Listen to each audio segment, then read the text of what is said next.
स्वागत है आपका अपने YouTube चैनल यूनिक स्टडी में।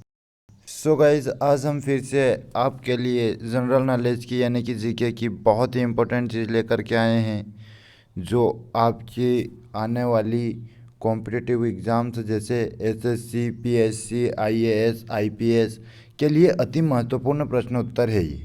ठीक है, तो प्लीज़ वीडियो शुरू करने से पहले अगर आप हमारे चैनल पर नए हैं तो चैनल को लाइक कीजिए, शेयर कीजिए और अधिक से अधिक सब्सक्राइब कीजिए और अपने दोस्तों के साथ शेयर ज़रूर कीजिए ताकि उनकी भी कुछ हेल्प हो सके।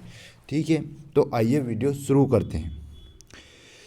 फर्स्ट है, भारत में पहला समाचार पत्र किसने शुरू किया? भारत में जो पहला समाचार पत्र था वो शुरू किसने किया था? तो इसका नाम है जेम्स हिक्की ने। जेम्स हिक्की ने भारत में प्रथम समाचार पत्र ये किया था। ठीक है, आगे हम बात करते हैं पोस्ट ऑफिस के लेखक कौन है, यानी कि पोस्ट ऑफिस के लेखक कौन है? तो रविंद्रनाथ टैगोर, इन्होंने पोस्ट ऑफिस के ऊपर कुछ कहानी वगैरह लिखी है।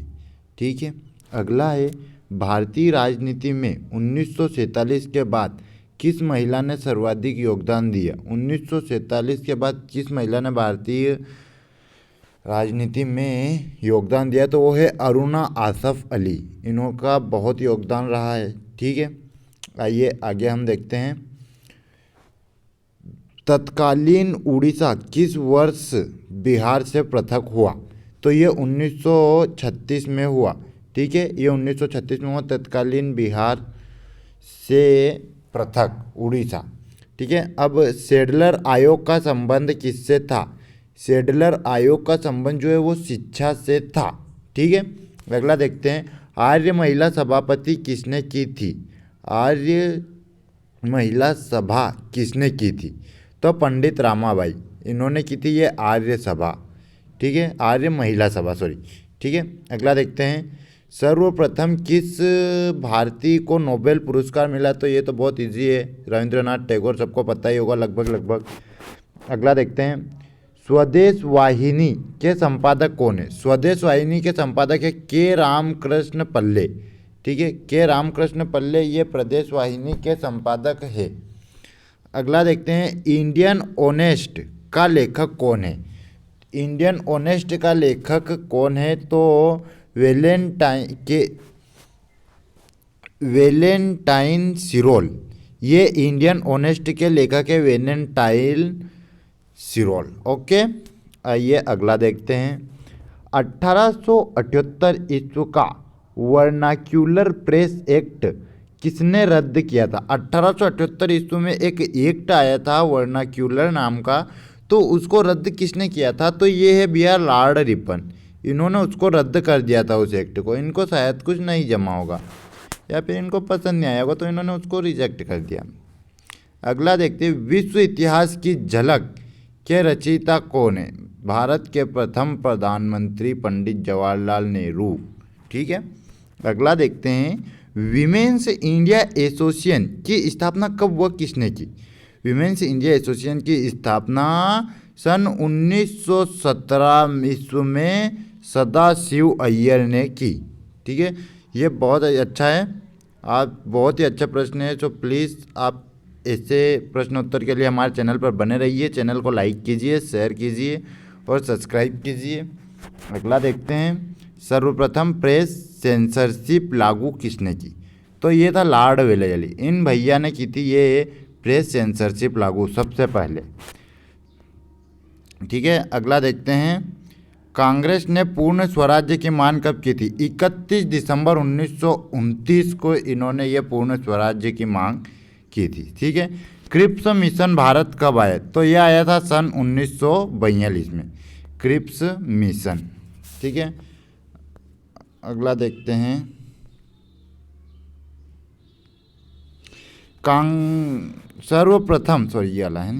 सर्वप्रथम मुसलमानों के लिए पृथक राज्य का सुझाव किसने दिया था?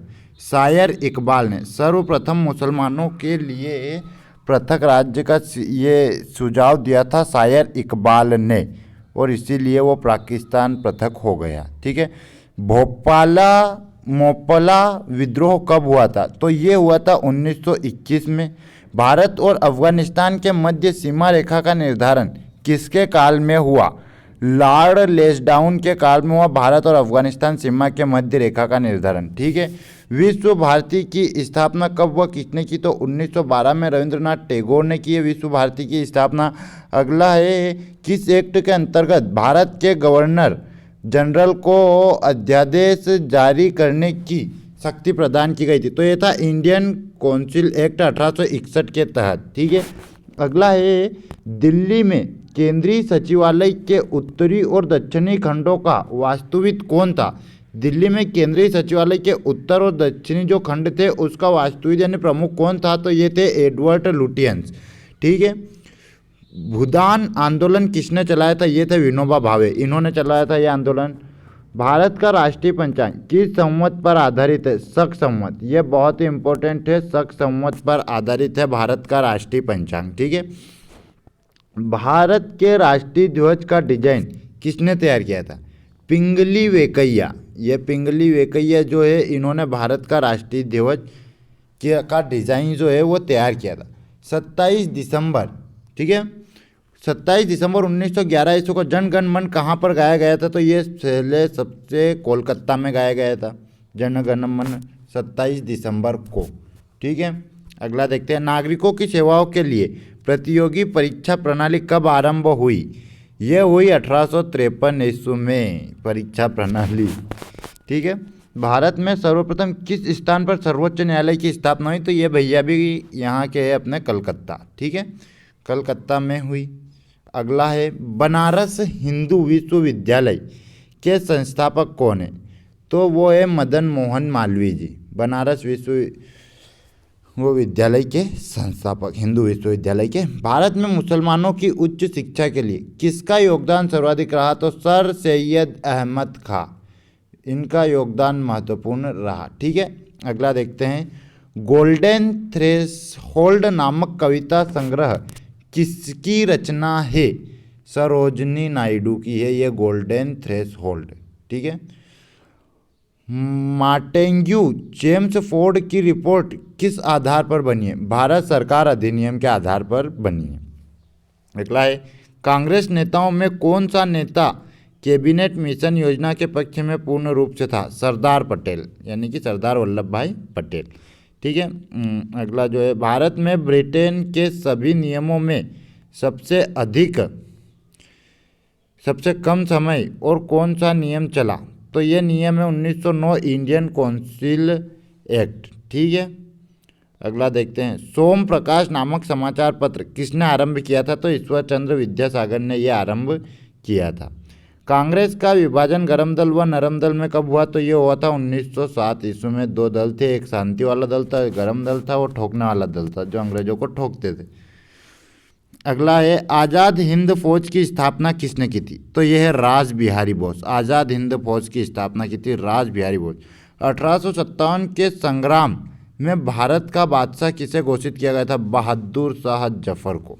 ठीक है, बहादुर शाह जफर को 1857 के बादशाह का घोषित किया गया था। सो प्लीज़ दोस्तों, चैनल को सब्सक्राइब कीजिए, लाइक कीजिए, और वीडियो अच्छा लगा हो तो आप अपने दोस्तों के साथ शेयर कीजिए। So thank you for watching on this video.